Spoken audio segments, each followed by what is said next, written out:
আপনাদের সকলকে স্বাগত জানাচ্ছি আমাদের আজকের পুষ্টি নিবেদিত চলমান নেক্সাস টেলিভিশনের নিয়মিত আয়োজন। এবং আমরা অনেক দিন যাবৎ এই কথাই বলে আসছি যে আমরা চলমান বিষয় নিয়ে শুধু কথা বলি, যে তাই নয়, আমরা কথা বলি এমন বিষয় নিয়ে যা আমাদের জীবনে ক্রমাগত চলমান। অনেক সমস্যা আছে, অনেক সম্ভাবনা আছে, অনেক আশা হতাশা আছে, যার ভেতর থেকে আমরা এখনো বের হতে পারিনি।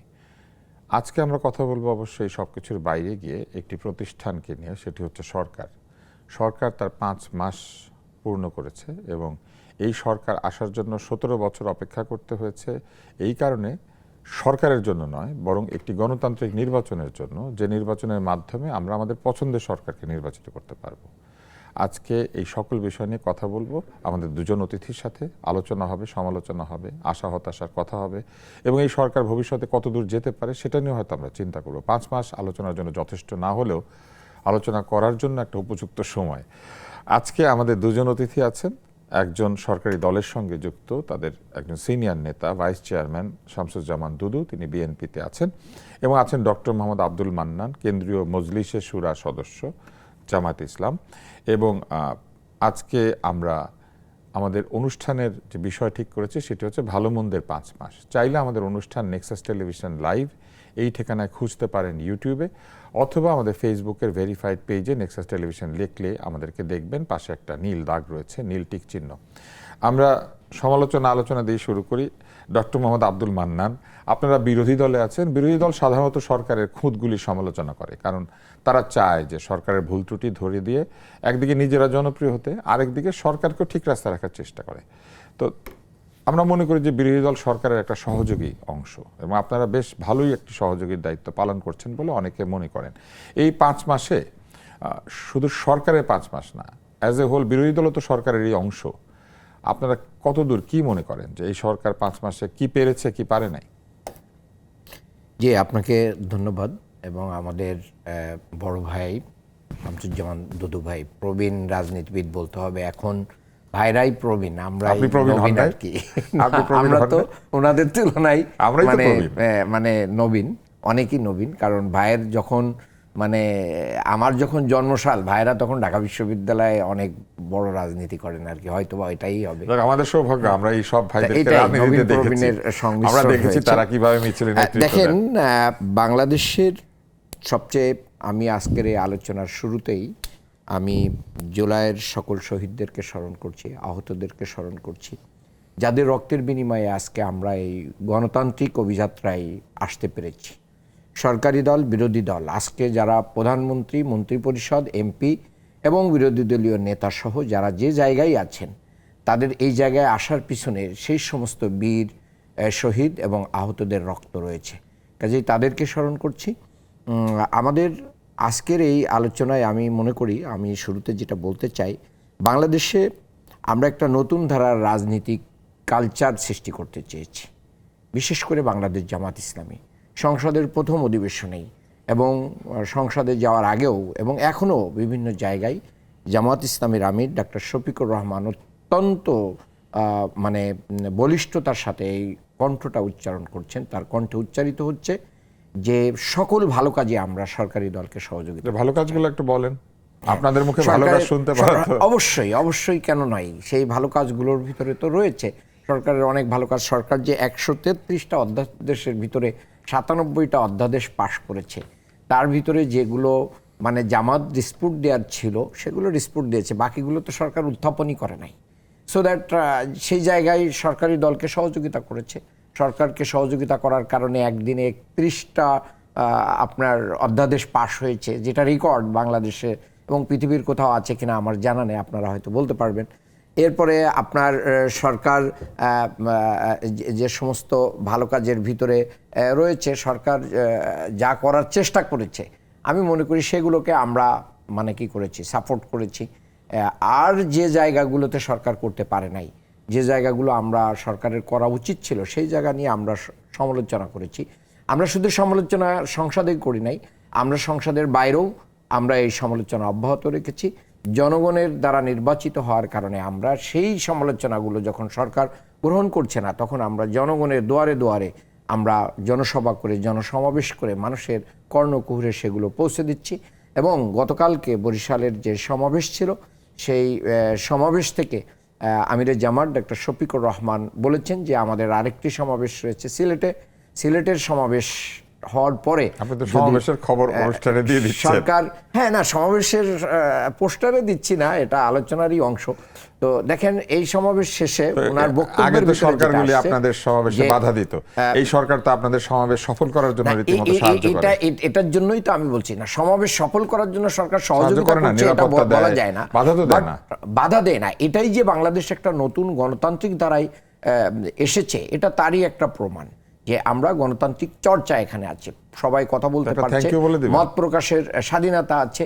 অবশ্যই এটা সরকারি দলের সেই আগের আমলের যে সেই জায়গা থেকে তো তারা আছে। হ্যাঁ, সমালোচনার জায়গাগুলো আছে, আইন শৃঙ্খলার যে জায়গাগুলো ছিল সরকার এখনো পর্যন্ত সেটা গুছায় উঠতে পারে নাই। যেখানে যে মন্ত্রীর যে দায়িত্ব ছিল সেটা বাদ দিয়ে তিনি অন্য জায়গায় ব্যস্ত থাকার কারণেও এটা ঘাটতি হতে পারে, যেটা ইতিমধ্যেই বিভিন্ন জনের বক্তব্যে উঠে এসেছে। টিআইবির যে রিপোর্ট আপনারা দেখেছেন কিছুদিন আগে, গুম খুন তারপরে হচ্ছে ধর্ষণ থেকে শুরু করে বিভিন্ন জায়গায় যে অরাজকতার জায়গাগুলো তৈরি হয়েছে, যেখানে জবাবদিহিতার দরকার ছিল, যেখানে সুশাসন মানুষ কামনা করেছিল, সেই জায়গাগুলোতে এসে কিন্তু সরকার ভালো করতে পারে নাই। এই জায়গাগুলো অনেক বেশি আমরা নিচেই নেমে গিয়েছি।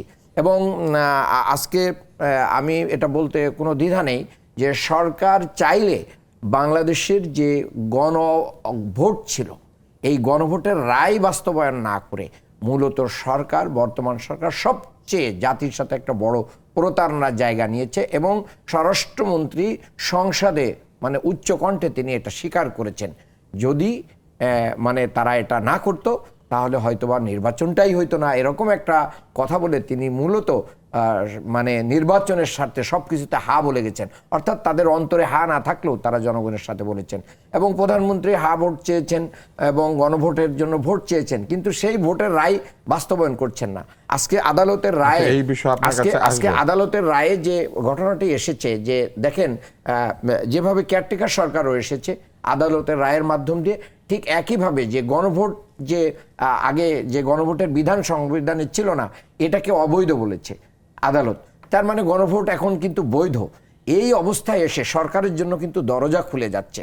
সরকার চাইলে আরো আইনজ্ঞদের মতামত নিয়ে এই গণভোটকে কিভাবে এই গণভোটকে কার্যকারী করে সরকার তার জনগণের কাছে দেয়া রায় বাস্তবায়ন করতে পারে সেই বিষয়টা অবশ্যই নিয়ে আসতে পারে। সরকার যে কথাটা বলতে চাচ্ছে সাংবিধানিক কারণে আমি শেষ করে দিচ্ছি, সাংবিধানিক কারণে সরকার বলছে যে আমরা ওটা করতে পারছি না, কিন্তু সংবিধান মেনে শেখ হাসিনার পতন হয় নাই, সংবিধান মেনে এই ত্রয়োদশ জাতীয় সংসদ নির্বাচন হয় নাই। সো দ্যাট জনগণের ইচ্ছা আকাঙ্ক্ষা সংবিধান মেনে নির্বাচন করেন নাই। আমি বলছি যে জনগণের আশা আকাঙ্ক্ষাই হচ্ছে রাষ্ট্রের সবচেয়ে বড় একটা প্রশ্ন করব, সেই প্রশ্নটা রেখে আমি ওনার কাছে যাই, আপনি প্রশ্ন উত্তরটা পরে দিবেন।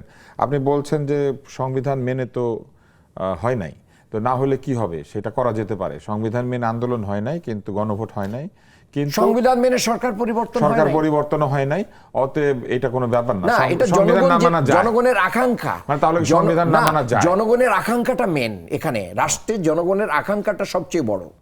এটাকে আপনি তাহলে গণভোটে কেন হা ভোট চাইলেন, গণভোটে অংশগ্রহণ করলেন? ঠিক আছে, কেন আমরা জনাব দুদু আপনার কাছে আসি। আমরা অনেক ইতিবাচক পরিবর্তন এই 5 মাসে দেখতে পেয়েছি, যার মধ্যে সবচেয়ে ইতিবাচক একটি পরিবর্তন হচ্ছে মাননীয় প্রধানমন্ত্রী তার যে চলাফেরা থেকে শুরু করে সব জায়গাতে তিনি জনগণের অসুবিধা তৈরি না করার চেষ্টা করছেন। বক্তব্য প্রদানের ক্ষেত্রে তার বক্তব্যগুলি অনেক বেশি প্রধানমন্ত্রী সুলভ, যতখানি না দলীয় নেতার মতো। আমি নিজে একটু প্রশংসা করছি তার। এবং পাশাপাশি গণমাধ্যমে তার উপস্থিতি আগে যেমন প্রবল প্রতাপে প্রধানমন্ত্রীর সংবাদই সব জায়গায় থাকতো, আমরা দেখতে পাচ্ছি যে আপনাদের মন্ত্রীদের খবরাখবর অনেক বেশি থাকে গণমাধ্যমে। সালাউদ্দিন সাহেব কি বললেন, মির্জা ফখরুল কি বললেন, বা অন্যান্য যারা কথা বলছেন তারা কি বললেন, প্রতিদিন আমরা প্রধানমন্ত্রীর বক্তব্য শুনতে হয় না আমাদের। এটা তিনি সচেতনভাবেই হয়তো এটা করতে পেরেছেন, কিন্তু এর বাইরে আজকেই গণভোটের রায় ব্যর্থ হলে জনগণ নির্বাচনী ব্যবস্থার উপর আস্থা হারাবে, এটা বলেছেন জামাত ইসলামের সভাপতি। তিনি বলেছেন যে সবাই স্বাধীন বিচার বিভাগের সভাপতি না আমির। ও জি, আপনারা আমির বলেন, জি আচ্ছা ঠিক আছে। এবং এই যে তিনি যেটা বলেছেন সেইখানে উনি এটাও বলেছেন যে জনগণ নির্বাচনী ব্যবস্থা এবং গণতান্ত্রিক প্রতিষ্ঠানের উপর আস্থা হারাবে যদি গণভোটের রায় ব্যর্থ হয়। এবং তারপরে তিনি এটাও বলেছেন যে দাবি আদায় হলে সংসদে ভালো, আলহামদুলিল্লাহ বলেছেন, যদি না হয় তাহলে আন্দোলনের মাধ্যমে সেই দাবি আদায় করা হবে। এবং তিনি ওই যে কথাগুলি এই মাত্র মান্নান সাহেব বললেন সেগুলি ওইখানে বলেছেন। এটা একটা বেশ চমৎকার বিষয় যে তাদের নেতা যেটা বলেন তারা সকলে মিলে কিন্তু সেই বক্তব্যটাকে তারা তুলে ধরেন। আপনাদের দিক থেকে এটার উত্তর কি? আসলে গণভোটের রায় বাস্তবায়ন না হলে কি নির্বাচনী ব্যবস্থার উপর আস্থা চলে যাবে? গণভোট তো ঠিক মতো হয়েছে, নির্বাচনী ব্যবস্থার কাজ হচ্ছে ভোট ঠিক মতো আয়োজন করা। রায় মানা না মানার সাথে তো রায়ের সম্পর্ক নাই, যে মানে তার সম্পর্ক। তাহলে ভোট তো ঠিক মতো হয়েছে, তো ভোট ঠিক মতো করতে পারলে ব্যবস্থার উপর আস্থা হারাবে কেন? জি, আপনাকে ধন্যবাদ। আমার অন্যতম প্রিয় আলোচক ডক্টর মান্নান এবং যারা এই অনুষ্ঠান টেলিভিশনের সামনে বা অন্যান্য মাধ্যমে দেখছেন, সবাইকে শুভেচ্ছা। আসলে আস্থা হারালে একটা সরকারের উপরে সবথেকে বেশি লাভ কার, সেই বিবেচনা থেকে যদি কথা হয়ে থাকে তাহলে তো আর কিছু বলা থাকবে না। বিরোধী দল মনে করছে এই ঘটনার কারণে সরকার আস্থা হারাতে পারে, যাতে সরকার আস্থা না হারায় তারা আমাদের সহযোগিতা করছে বা আমাদেরকে স্মরণ করাচ্ছে। এটাও কিন্তু বিরোধী দলের একটা চমৎকার দিক। মানে অন্য যে কোনো সময় মানে সরকারকে শুধু সমালোচনা না, একের শুয়ে ফেলার একটা ব্যবস্থা অতীতের এই ঘটনা ছিল। সেই বিবেচনায় 24 পরবর্তীতে ধরেন 12ই ফেব্রুয়ারি যে নির্বাচন, সেই নির্বাচনের মধ্যে দিয়ে সরকার যেমন বিএনপি গঠন করেছে, ঠিক তেমনি বিরোধী দল হিসাবে জামাত ইসলাম এই প্রথম আনুষ্ঠানিক বিরোধী দল হিসাবে তারা সংসদে এসেছে। এটাও কিন্তু রাজনীতির একটা গুণগত পরিবর্তনই আমি বলবো, যেটি আগে যে ব্যবস্থা, যে সিস্টেম, যে অবস্থা ছিল সেটা এখন পরিবর্তিত। দেখেন এই বর্তমান সরকারের গত 5 মাসে উল্লেখযোগ্য কাজের মধ্যে একটা চমৎকার কাজটা হচ্ছে মুদ্রাস্ফীতি হ্রাস। 12 লাখ কৃষকের 10,000 টাকা কৃষি ঋণ সুদসহ মওকুফ, 55 লাখ পরিবারকে মানে 15 টাকা কেজি দরে চাল দেওয়া, এছাড়া স্নাতক পর্যন্ত নারীদের বিনামূল্যে শিক্ষা। এরকম যদি আমি একটা করে উল্লেখ করতে থাকি না, তাহলে এই সরকারের গত 5 মাসের অনেকগুলো কাজ যেটা জনবান্ধব, এবং যে আপনি মানে প্রশ্ন বলার আগে যে কথাগুলো নিজেও বললেন যে অতীতের প্রধানমন্ত্রী আর বর্তমান প্রধানমন্ত্রী চাল চলন, মিশার ক্ষমতা, বক্তব্য উপস্থাপন একেবারে ভিন্নতর, যেটি অনেকটা মনে হয় যে তার চাল চলনে কথাবার্তা মনে পাশের এই মানুষটি তো আমার সঙ্গে বসবাস করে। মানে একেবারে দেখুন পোশাক আশাকে কোনো ভিন্নতা নেই। আগের একটা ভাব ছিল ধাক্কা ধুক্কি দিয়ে মনে হচ্ছে যে একজন মহারাজ যাচ্ছে। অতীতে আমরা সরকার বা রাষ্ট্রপ্রধানদের মানে যেভাবে মানে ঘটনাগুলো প্রত্যাখ্যান করতাম, সেটা খুব বেশি সুখকর না। এখন এই ধরনের ঘটনা, কে যে প্রধানমন্ত্রী, কে যে মন্ত্রী আর কে যে নেতা, এর মধ্যে খুব একটা ভিন্নতা কোনো অনুষ্ঠানগুলোতে আমরা দেখি না। কিন্তু প্রধানমন্ত্রী অবস্থাতে আছেন। ভিন্ন একটি চিত্র আমরা বরঞ্চ সামনে দেখতে পাচ্ছি, যেটা আপনি আপনাদের বিরুদ্ধে আসছে সেটা হচ্ছে আপনারা গণভোটের রায় বাস্তবায়ন করছেন না, জুলাই সনদের প্রতি আপনারা বিশ্বস্ত না। আমি একটা কথা বলি, আমাদের তো অনেক প্রচলন মানে কথাবার্তা আছে, প্রবচন, সেটা হচ্ছে ওটছুরি তোর বিয়ে। বিয়ে যেমন একটা আনুষ্ঠানিক আছে, 7 দিন ধরে খালি হলুদি মাখছে বিভিন্ন ঘটনাগুলো। তো আপনার 5 মাসের ভিতরে কিছুই করেনি, এটা বলা তো ঠিক হবে না। দ্বিতীয় অধিবেশন চলছে, সমাপ্ত হলো সবে মাত্র দ্বিতীয়, এখনো পর্যন্ত 5 মাস, তাহলে 4.5 বছর এখনো পড়ে আছে। সরকার প্রধান থেকে শুরু করে পার্টির মহাসচিব সবাই কিন্তু, এবং দায়িত্বশীল যে নেতা এবং মন্ত্রীরা আছে সবাই অঙ্গীকার করেছেন, এবং পার্লামেন্টের মধ্য দিয়ে সব কিছু মানে পালন করা হবে। এই অঙ্গীকার এবং স্বীকারোক্তির পরে যদি আমি বলি যে এগুলো পাশ কাটাইছে, এগুলো করে না, ওটা সম্ভাবনা দেখছে না, তাহলে তার কিছু বলা থাকে না। সেই জন্য আমার কাছে মনে হয়েছে যে সব পরিবর্তন হলেও ধৈর্যটা আমরা রাখতে পারছি না, বিশেষ করে বিরোধী দলের দিকে আমার তাকিয়ে মনে হয়েছে। স্থিতিশীলতা আসবে তখনই একটি 18 বছরের অনিয়ম ভাঙতে, 18 বছরের, তা আপনি 18 মাসের সময় দিবেন না। যদি না দিতে পারি তাহলে পরে তো আমার মনে হয় স্বাভাবিক গতিতে সামনের দিকে এগিয়ে যাওয়া। আমরা এই জায়গায় এসে একটি বিরতি নেব। আমরা পুষ্টি নিবেদিত চলমানে বিরতি নিচ্ছি এবং বিরতির পর আবার ফিরে আসব। আশা করছি সরকারের 5 মাস নিয়ে যে শুধু কথা হবে তা নয়, বরং সমসাময়িক রাজনৈতিক ঘটনা নিয়ে আলাপ হবে। আজকে বিশ্বকাপের ফাইনাল আছে, যাওয়ার আগে তো আমরা জিজ্ঞাসা করবই এই দুইজন কে কোন দলকে সমর্থন করছেন।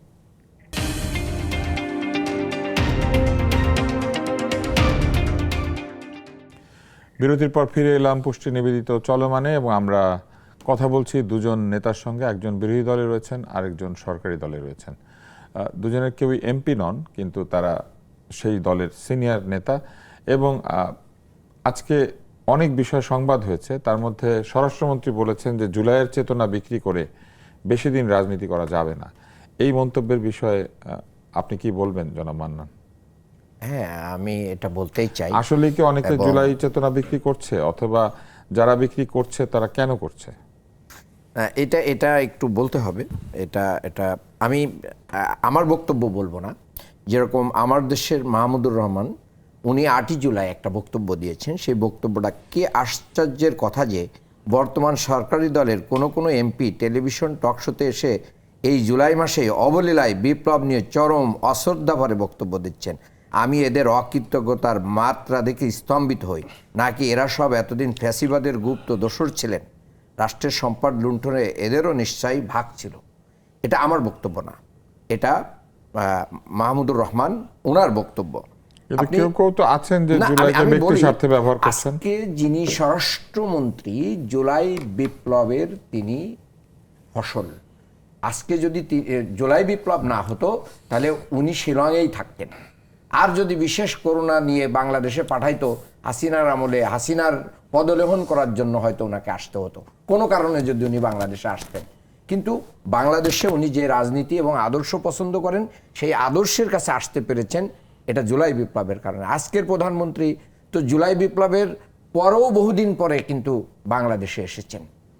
কাজেই আমি মনে করি যে মির্জা ফখরুল ইসলাম আলমগীর, তারপরে আমাদের রিজভী ভাই, মির্জা আব্বাস, তারা 5ই আগস্টের পরে এবং জেল থেকে বের হয়ে কান্না জড়িত কণ্ঠে কি বক্তব্য দিয়েছিলেন, সেই বক্তব্যগুলো কি আজকে স্বরাষ্ট্রমন্ত্রী ভুলে যান? দুর্ভাগ্যজনক, এটা চরম দুর্ভাগ্য। কি হয় নাই এই জুলাইয়ে আমাদের শহীদদের সাথে? আবু সাইদরা যদি বুক উঁচিয়ে তাদের গুলিটা রিসিভ না করতেন তাহলে বাংলাদেশ স্বাধীন হতো না। আজকে ইয়ামিনদেরকে সেই অ্যাপাচির পুলিশের গাড়ি থেকে জীবন্ত অবস্থায় ফেলে দিয়ে তাদেরকে হত্যা করা হয়েছে, এটা হতো না। আজকে হেলিকপ্টার দিয়ে গুলি করা হয়েছে। আজকে জুলাইকে কেন বিক্রি করতে হবে? জুলাইকে তো আপনারাও বিক্রি করেছেন, ওয়াদা করেছেন যে আমরা অক্ষরে অক্ষরে, এখনো বলেন, আপনি বহুবার বলেছেন যে জুলাইকে আমরা অক্ষরে অক্ষরে পালন করব। তা যারা জুলাইকে অক্ষরে অক্ষরে পালন করবে তারা তো বরঞ্চ মানে বিরোধী দলের চেয়ে বেশি কি করছেন, এনসিপি জামাতের চেয়ে আরো বেশি জুলাইয়ের প্রতি দরদ দেখাচ্ছেন। হঠাৎ করে 360 ডিগ্রি 180 ডিগ্রি উল্টে যাচ্ছেন কেন? এটার কি কোনো জায়গার থেকে আদিষ্ট হয়ে বলছেন, না কারোর এজেন্ডার জন্য বলছেন? এটা ভালো করে বুঝে নেওয়া উচিত।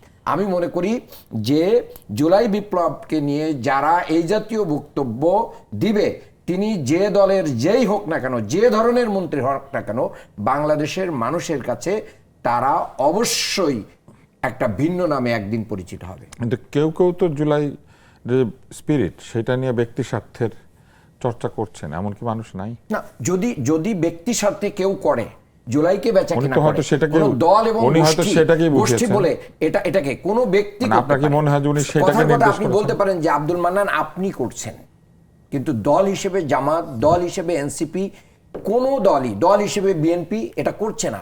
তাহলে এই বক্তব্য কি বিএনপির বক্তব্য, না ব্যক্তিগতভাবে সালাউদ্দিন সাহেবের বক্তব্য? আমরা এটা জানি। একই সাথে এটাও বলি যে জুলাই মাসে আবু সাইদ নিহত হয়েছিলেন এবং আজকে একটা সংবাদ এসেছে যে হামে আজকে শিশু একজন মারা গিয়েছেন, তার নাম আবু সাইদ। এই সংবাদটি আমাদের জন্য দুঃখজনক এই কারণে যে কই আবু সাইদদের জীবন তো নিরাপদ হচ্ছে না, এবং এই হামে যে মৃত্যু, এটার দায় তো কেউ নিল না। কেন এই হামে এত শিশু মারা যাচ্ছে, এই তদন্ত হলো না, যদিও আমরা শুনেছিলাম যে তদন্ত হবে, যে কেন এত শিশু মৃত্যুবরণ করছে। আর এর পাশাপাশি যারা মান্নান একটা অভিযোগ করেছেন যে কেউই জুলাই চেতনা এরকম করছে না, আপনি কি সে ব্যাপারে একমত? না না, একমত হওয়ার কোনো কারণ নাই।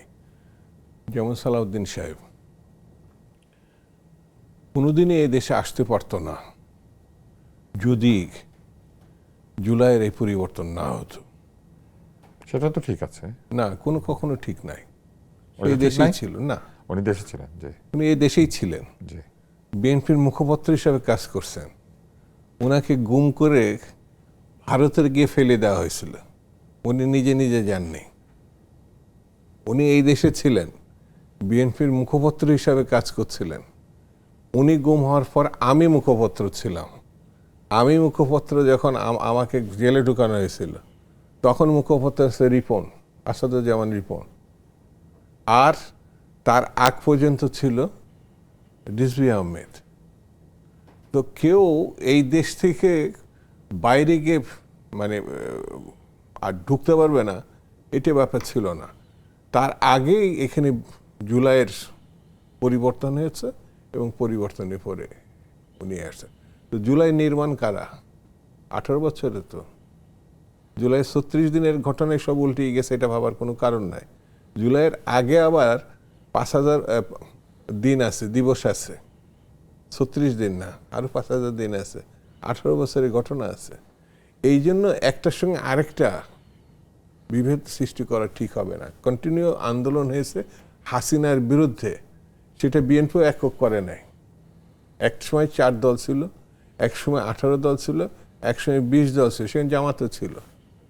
এবং নির্মমতা, নির্যাতন, গুম, খুন শুধু বিএনপির হয়েছে এমন না, জামাত এবং যারাই সরকারকে বিরোধিতা করছে, যেসব রাজনৈতিক দল, তাদের উপর কম বা বেশি নির্যাতন হয়েছে।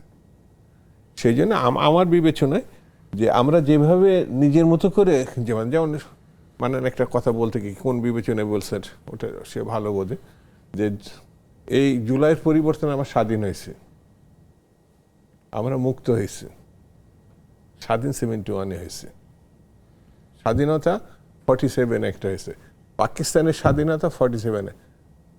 আমরা পাকিস্তানের নাগরিক হয়ে ছোটবেলায় জন্মলাভ করছিলাম 56 সালে, আমি ব্যক্তিগতভাবে। কিন্তু 71-এর থেকে আমরা বাংলাদেশি। সেই জন্যে এই গণঅভ্যুত্থানের মধ্য দিয়ে আমরা মুক্ত হয়েছি একটা ফ্যাসিস্টের সরকারের হাত থেকে, স্বাধীন হই নাই। স্বাধীন যদি হয়ে থাকে 71-এ হয়েছে। আমি স্বাধীনতা তাহলে 90 সালেও তো আমরা স্বাধীন হয়েছি। তো গণঅভ্যুত্থান আমাদের মাথার তাজ, সেটাকে সবাইকে শ্রদ্ধা করতে হবে। কিন্তু সেটা বিক্রয় করে কেউ যদি মনে করে যে সে বা তার গোষ্ঠী বা তার দল এককভাবে হয়েছে, তাহলে পরে এটা সুবিবেচনা হবে না, এটা কোনোভাবে হবে না। এবং এটা নিয়ে যদি কেউ কথা বলে, তাদেরকেও আক্রমণ করার সুযোগ নাই। কারণ জুলাই হচ্ছে বাংলাদেশের পরিবর্তনের কি পয়েন্ট, কি একজনের না, সবার। এক আওয়ামী লীগ বা আওয়ামী লীগ ঘরানার যেসব রাজনৈতিক দল, তারা দাবি করতে পারে তাদের বিরুদ্ধে এটা হয়েছে। তো স্বাভাবিক কারণে আমার কাছে মনে হয়েছে জুলাইয়ের যে পরিবর্তন, সেই পরিবর্তন যে সম্ভাবনাটা আমরা পাইছি। ধরেন 18 মাসের ডক্টর ইউনূস সাহেবের সবথেকে বড় ঘটনা হচ্ছে 12ই ফেব্রুয়ারি সে একটা নির্বাচন করতে পেরেছেন। হয়তো অনেক সময় আরো আগে করতে পারতাম। তো ওই আলোচনায় যদি না গিয়ে নির্বাচনের তারিখ বিষয়টা তো বিএনপির একটা না যে বিবেচনাতে করি না কেন, হয়তো দেরি হতে পারতো। এই 12ই ফেব্রুয়ারি হয়েছে এবং এটি গণতন্ত্রে উত্তরণ ঘটছে। সেই উত্তরণের মধ্য দিয়ে আমরা গণতন্ত্রের যে শিকড়গুলো, সেটা আরো মাটির মধ্যে গ্রথিত না করতে পারি, সেটা আমাদের ব্যর্থতা হবে। দল হিসেবে বিএনপি, জামাত অথবা এনসিপিও, এই পার্লামেন্টে এনসিপিও আছে, আবার বোধহয় ইসলামী আন্দোলনও একটা সদস্য আছে। তো সবাই মিলেই তো এই পার্লামেন্ট, কেউ ছোট কেউ বড়, কেউ সরকারি দল কেউ বিরোধী দল। এবং দেশটাও সবার। সেই জন্য আমার কাছে মনে হয়েছে প্রাণ খুলে কথা বলা, সমালোচনা করা অথবা গঠনমূলকভাবে পরামর্শ দেওয়া, এই যে একটা অবস্থা তৈরি হয়েছে সেই অবস্থাকে আমার সবার ধরে রাখতে হবে। সেই বিতর্কের মধ্যে নিয়ে গিয়ে গণতন্ত্র যাতে বিপন্ন না হয়, আমি সেই জায়গাটায় সবচেয়ে গুরুত্ব দিতে চাই। কারণ এর আগে দেখবেন সম্ভাবনা তৈরি হয়েছে, কিন্তু কোনো না কোনোভাবে পরস্পরের মানে কি বলবো, অস্থিরতা, বিভক্তি এবং কাণ্ডজ্ঞানহীন আচরণের কারণে আমরা সেই সম্ভাবনাকে হাতছাড়া করে ফেলেছে। সেটি যেন না হয়, এটা হলো আমার বক্তব্য। আমরা বিরতির আগে একটা প্রশ্ন আপনাকে করতে চাই, সেটি হচ্ছে যে সরকারি দল আপনাদের বক্তব্য অনুযায়ী জুলাই সনদের প্রতিও বিশ্বস্ত না।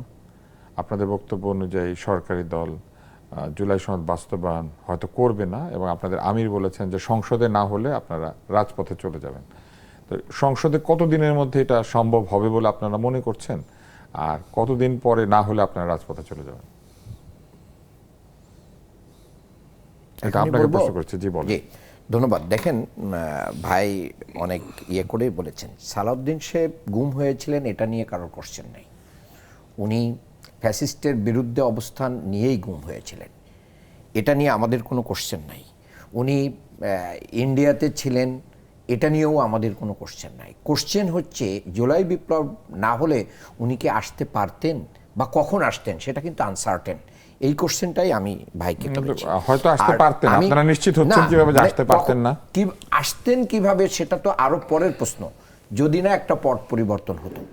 আরেকটা বলছে হ্যাঁ পারতেন কিভাবে, সেটা হচ্ছে তখন যে সরকার ছিল সেই সরকারের আস্থাভাজন বা সরকারের করুণা বা অনুগ্রহ নিয়ে আসতে হতো, সেটা একটা ভিন্ন প্রেক্ষাপট। এই ব্যাখ্যাটা আমরা পেয়ে গেলাম। একটা বিরতি নেই, তারপরে পরের প্রশ্নটার উত্তর নেই, যে প্রশ্নটা আপনি করেছিলাম যে কতদিন হলে পরে আপনারা আন্দোলনে চলে যাবেন, মানে কতদিন পর্যন্ত সংসদে আপনারা ধৈর্য ধরে অপেক্ষা করবেন এই জুলাই সনদ বাস্তবায়নের জন্য। অপেক্ষা আমাদেরও করতে হয়। বিরতির পরে ফিরে আসার জন্য পুষ্টি নিবেদিত চলমান থেকে আমরা একটা ছোট্ট বিরতি নিয়ে ফিরে আসছি।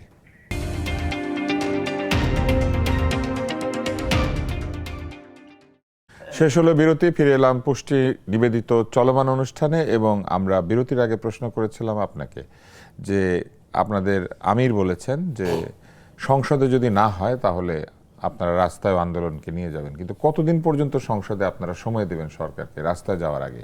জি ধন্যবাদ। দেখেন, ওই প্রশ্নের উত্তরের আগে আমি আগের প্রশ্নগুলোর যে ভাইয়ের ছিল সেখান থেকে আসি, তারপরে ওইটাই আসবো।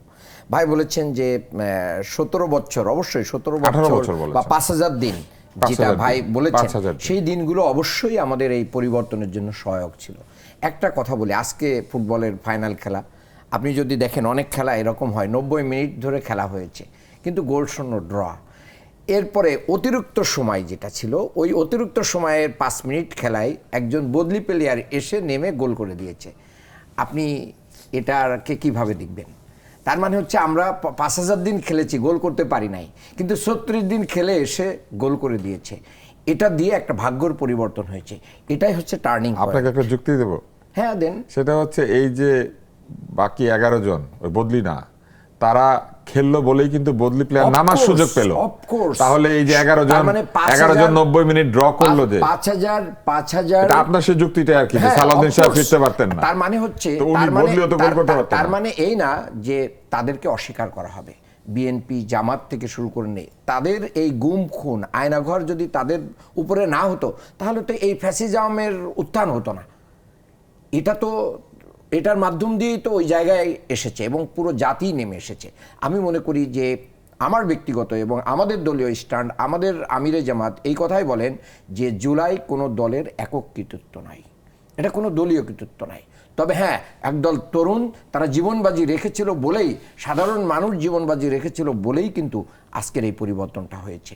এবং জুলাইয়ের আগে তো আমরা অনেক দলীয় বক্তব্যও শুনেছি, সেখানে স্পষ্টভাবে হয়তো কৌশলগত কারণে বলেছেন কিনা জানি না, বিএনপির মহাসচিব তো বলেছেন এটা ছাত্রদের আন্দোলন, এটার সাথে আমাদের কোনো সম্পর্ক নেই, এ জাতীয় বক্তব্য তো এসেছে। আর একটা কথা ভাই বলেছেন যে এটাকে আমি স্বাধীনতা বলতে চাই না, এটাকে কেউ স্বাধীনতা বলে না, এটাকে দ্বিতীয় স্বাধীনতা স্বাধীনতা বলে। অর্থাৎ মানুষ যখন সেকেন্ড টাইম লাইফ পেয়ে যায়, যখন মৃত্যুর দুয়ার থেকে একটা লাইফ পায়, তখন বলে যে আমি পুনর্জীবন পেয়েছি, একটা মানে বোনাস লাইফে আছি। তো এটাকে ওই অর্থে কিন্তু বলা হয়েছে।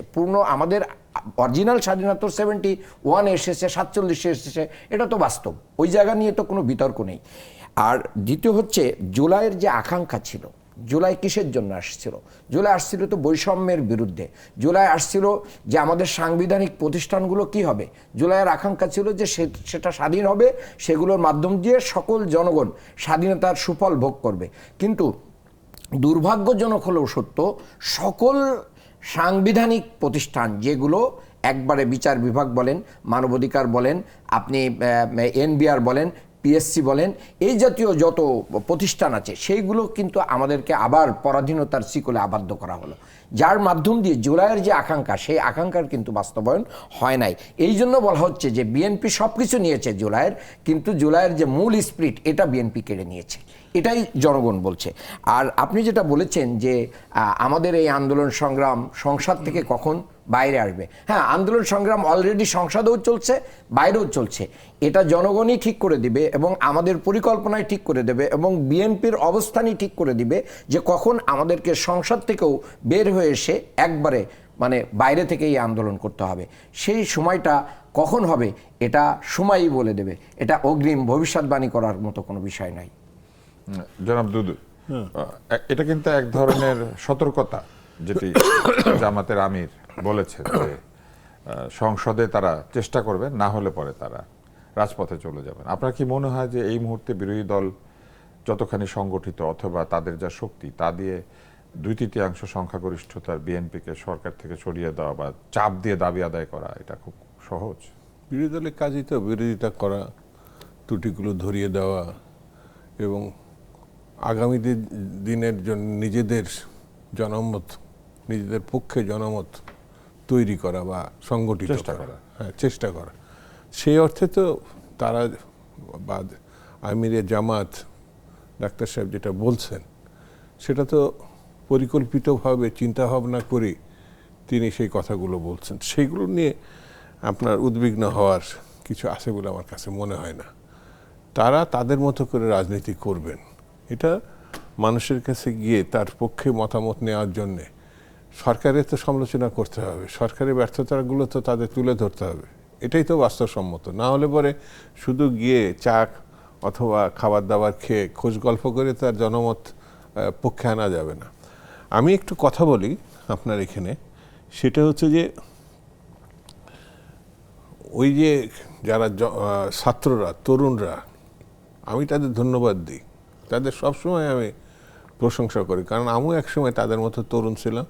90 গণঅভ্যুত্থান আমরাই সংগঠিত করেছিলাম। সেই সময় যারা ক্যাম্পাসে ছিল সেই ক্যাম্পাসের নেতৃত্ব মধ্যে আমরাও ছিলাম, অন্যরাও ছিলেন, এবং একটা সময় বেগম খালেদা জিয়ার নেতৃত্বে গণঅভ্যুত্থান সংগঠিত হয়েছিল। এবং লক্ষণীয় বিষয়, 90 গণঅভ্যুত্থানের পরেও বেগম খালেদা জিয়া প্রধানমন্ত্রী হয়েছিলেন নির্বাচনের মধ্য দিয়ে।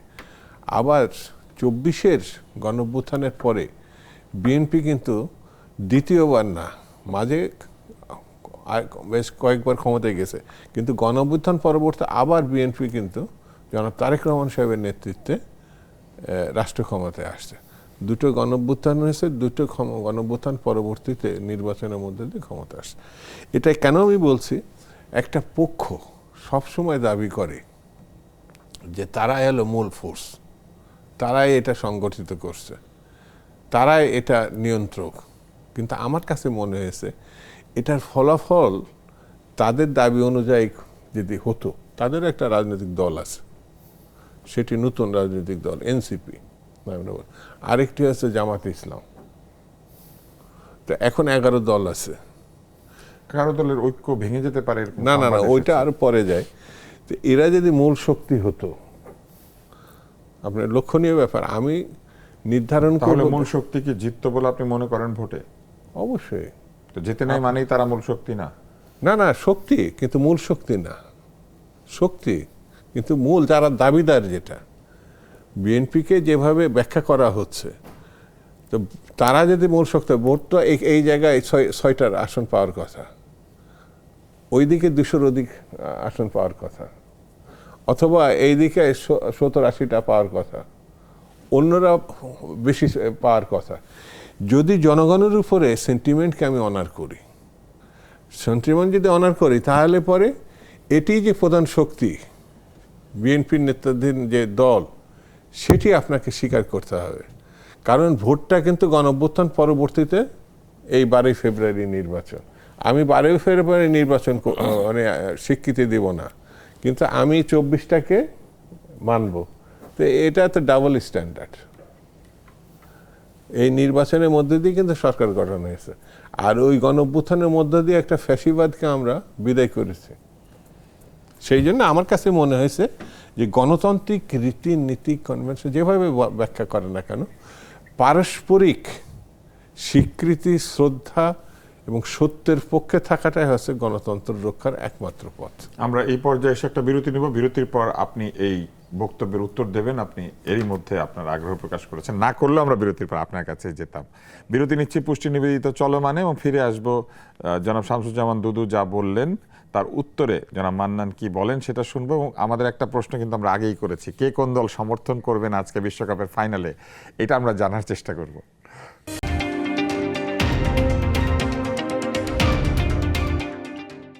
বিরতির পর ফিরে এলাম। চলমান অনুষ্ঠানে নিবেদন করেছে পুষ্টি। জনাব মান্নান, আপনি বিরতির আগে জনাব দুদুর প্রশ্নের উত্তর দিতে চাইছিলেন। না, ঠিক আছে ভাই, তো গণ অভ্যুত্থান 90-এর গণ অভ্যুত্থানের ছাত্রনেতা ছিলেন এবং এই অভিজ্ঞতা ভাইয়ের আছে। এই গণ অভ্যুত্থানের যে স্পিরিট ছিল, নির্দলীয় নিরপেক্ষ তত্ত্বাবধায়ক সরকার থেকে শুরু করে নিয়ে যে রূপরেখাগুলো ছিল, সেটা কিন্তু বাস্তবায়ন তখন হয়নি, এবং একটা আন্দোলন সংগ্রামের মাধ্যম দিয়ে সেইটা কিন্তু বিএনপির কাছ থেকে আদায় করা লাগছে বাংলাদেশের জনগণকে। এরপরে আমি যেটা বলতে চাই, নির্বাচন নিয়ে ভাই যেটা বলছেন যে তারাই যদি নেতৃত্বে থাকবে এবং তাদের নেতৃত্বেই যদি গণ অভ্যুত্থান হয়ে যায়, তার তো সরকারি দলে থাকার কথা। এনসিপি কিন্তু গণ অভ্যুত্থানের পরে গঠিত হয়েছে। এনসিপি কোনো পার্টি হিসেবে ছিল না, কিন্তু তখন কিন্তু সাধারণ ছাত্রদের নেতৃত্বে তারা ছিল, এরপরে তারা পার্টি করেছে। কাজেই আগে যদি তারা পার্টি থাকতো আর তাদের নেতৃত্ব হতো, সেটা একটা ভিন্ন হিসাব হতে পারত। আর 2 নম্বর কথা হচ্ছে যে ইতিমধ্যেই বাংলাদেশের মানুষের কাছে এটা স্পষ্ট, বাংলাদেশের ইতিহাসে যেটা ঘটে নাই, বাস, ট্রেন, লঞ্চে উঠে মানুষ কিন্তু স্লোগান দিয়েছে একটা মার্কাকে। এটা বাংলাদেশের ইতিহাসে নির্বাচনের আগে কখনোই হয় নাই, যেটা এবার হয়েছে। এবং রেজওয়ানা হাসান তিনি বলেছেন আমরা আসতে দেয় নাই, এবং বর্তমান আইনমন্ত্রী স্লোগান হয় না, আমরা তো ছোটবেলা থেকে শুনেছি বাস ট্রেন ট্রাকে তো মার্কা দিয়েছে। যেভাবে স্বতঃস্ফূর্তভাবে ঢাকা ছেড়ে মানুষ যখন গ্রামে গিয়েছে, সেইটা আগে কখনো হয় নাই। এমনি আপনি নির্বাচনী প্রচার অভিযানে আমি বলছি না, এবার কিন্তু অন্যটা হয় নাই, এটা একটা হয়েছে, সেটা মানুষ জানে, সেটা দাঁড়িপাল্লার পক্ষেই হয়েছে, সেটা দাঁড়িপাল্লার পক্ষেই হয়েছে। আপনারা সেটা দেখেছেন সোশ্যাল মিডিয়া থেকে মেইন স্ট্রিম মিডিয়া সব জায়গায় এটা এসেছে। নির্বাচনে রেজওয়ানা হাসান যেটা স্পষ্ট করে বলেছেন, এরপরে খলিল সাহেব এবং আইনমন্ত্রী যিনি আছেন, এই যে প্যাকেজ, সেখানে বলেছে কি আমরা তাদের থেকে সেটা আসতে দেই নাই, অর্থাৎ যারা জিতেছিল তাদের ভোট অধিকারকে কেড়ে নেওয়া হয়েছে। তারপরেও আমরা কিন্তু দেশের স্বার্থে, গণতন্ত্রের স্বার্থে এটা আমরা মেনে নিয়েছি। আপনারা মনে করেন আমরা মেনে নিয়েছি, আমরা মনে করি না শুধু, আমরা বিশ্বাসও করি। আমরা শুধু মনেই করি না, আমরা বিশ্বাস করি জনগণের ভোট অধিকার কেড়ে নিয়েছে একটা সম্প্রদায়, তারা ষড়যন্ত্র করে নির্বাচনে কারচুপি করে। তা না হলে যারা অভ্যুত্থানের সবচেয়ে অগ্রভাগে ছিল তাদেরই ক্ষমতায় আসার কথা ছিল। এটাকে কেড়ে নেওয়া হয়েছে। দেখেন গণভোটে তো অনেক জায়গায় না ভোট পেয়েছে, বিএনপির প্রার্থী জয়লাভ করেছে, সে জায়গায় গণভোটে না ভোটও বিজয়ী হয়েছে, এটা কিন্তু হয়েছে। এরপরে আমি আপনাকে বলতে চাই যে বাংলাদেশের যে সরকারটা, আপনি একই নির্বাচনে, একই দিনের নির্বাচনে একটা দিয়ে আপনি কি করলেন, সরকার গঠন করলেন, ঠিক একই দিনের আরেকটা নির্বাচনকে আপনি বেআইনি ঘোষণা করতেছেন, এটাকে আপনি বাস্তবায়ন করছেন না। মূলত জনগণকে একটা ধোঁকা দেওয়া হচ্ছে, এটা জনগণ কখনোই মানবে না। এবং ওয়ান্স আপন এ টাইম এটার মূল্য বিএনপিকে দিতেই হবে এই জনগণের সামনে, কারণ বিএনপি জনগণের দল। আবার জনগণের কাছেই বিএনপিকে যেতে হবে। আমার বিশ্বাস যে বিএনপির যারা রাইটিস আছেন এবং বিএনপির যারা দেশপ্রেমিক আছেন তারা হঠকারী কোনো সিদ্ধান্ত নেবেন না। তারা দলীয় প্রধান এবং নীতি নির্ধারণী পর্যায়ে যে একটা পর্যায়ে যে হয়তো তাদের বুঝার ভুল থাকতে পারে, তাদের কাছে রং মেসেজ থাকতে পারে জুলাইয়ের স্পিরিট বা অন্য অন্য জায়গার যে স্বাধীনতার ব্যাপারে, তারা মনে করতে পারে ফ্যাসিস্টের নিয়োগ দেওয়া সকল সচিব, সকল প্রকার প্রশাসন বিভিন্ন জায়গায় ফ্যাসিস্টে ভরে গেছে, এই সময় এসে যদি আমরা স্বাধীনতা দিই তাহলে আমাদের ক্ষমতা চ্যালেঞ্জ হয়ে যেতে পারে। তাহলে সেখানে করণীয় কি সেটা নির্ধারণ করে বিএনপিকে আসতে হবে। তাহলে বাংলাদেশের মানুষ সত্যিকার এই জুলাইয়ের মানে আমরা জনাব শামসুজ্জামান দুদু আপনার কাছে যাই। আমরা ভালো মন্দের 5 মাস খোঁজার চেষ্টা করছিলাম, কিন্তু আলোচনায় দেখা যাচ্ছে বিরোধী দলের সমালোচনার একটাই জায়গা, সেটা হচ্ছে আপনারা গণভোটের রায় বাস্তবায়ন করছেন না। আবার কিন্তু শুরুতে আমাদের আলোচক কিন্তু এটাও বলেছেন যে অনেকগুলি অধ্যাদেশ আপনারা করে দিয়েছেন যেগুলি ওই গণভোটেরও সঙ্গে সম্পৃক্ত ছিল। তো সেই রকম অনেক সিদ্ধান্ত আপনারা দিয়েছেনও। তো একেবারে অনুষ্ঠানের শেষ প্রান্তে এসে আপনার কাছে প্রশ্ন করতে চাই যে এতক্ষণ উনি যেটা বললেন এটার বিপরীতে আসলে কি বলার আছে সরকারি দলের? একটা কথা আছে, আদারওয়াইজ নিয়েন না, পাগলের সুখ মনে মনে, আপনি বলেই ফেলেন, এটা তো আমাদের প্রবাদ। তো অনেক কিছু মনে করতে পারে, কিন্তু বাস্তবতাটা কি?